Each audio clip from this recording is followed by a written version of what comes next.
이재명 대통령이 오늘 취임 후 첫 유엔 총회 참석을 위해 미국 뉴욕으로 떠납니다. 기조 연설에 이어 역대 대통령 가운데 처음으로 유엔 안보리 회의도 주재할 예정인데요. 외신과의 인터뷰에선 안전장치 없이 미국의 관세 협상 요구를 수용하기는 어렵다는 뜻을 밝혔습니다. 취재기자 연결해 자세히 알아보겠습니다. 홍민기 기자. 네, 용산 대통령실입니다. 네, 이 대통령이 오늘 미국으로 출국하는데 자세한 일정 설명해 주시죠.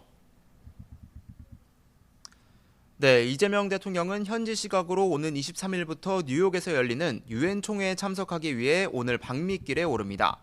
먼저 현지 시각 22일 세계 최대 자산 운용사인 블랙록의 레리 핑크 회장을 만나 인공지능과 에너지 전환 협력 방안 등을 논의할 예정인데요. 이튿날인 23일 우리 시각으로는 모레 새벽쯤에 유엔 총회 기조연설을 통해 한반도 정책 등 우리 정부의 외교 비전을 제시할 계획입니다. 24일에는 역대 한국 대통령으로서는 처음으로 유엔 안전보장이사회 공개 토의를 주재하는데요.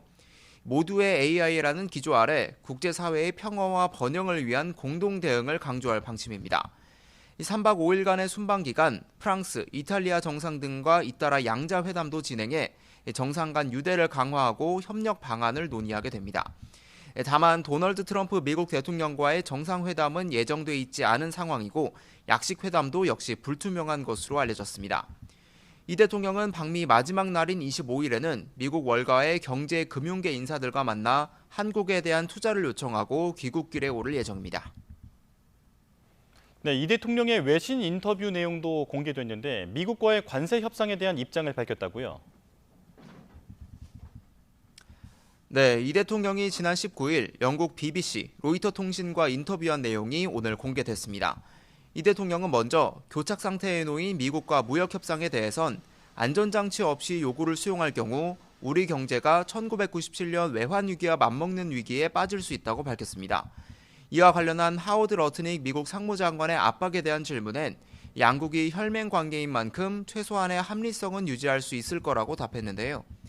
조지아주 구금 사태에 우리 국민이 분노했지만 이번 단속이 한미 동맹을 훼손하지는 않을 거라며 트럼프 대통령이 한국 근로자 체류 허용을 제한한 점을 긍정적으로 평가했습니다.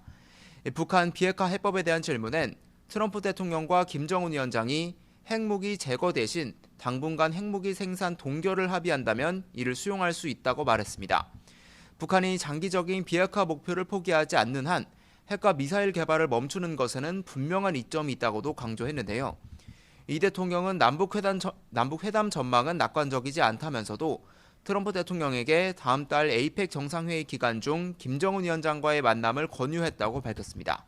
지금까지 용산 대통령실에서 YTN 홍민기입니다.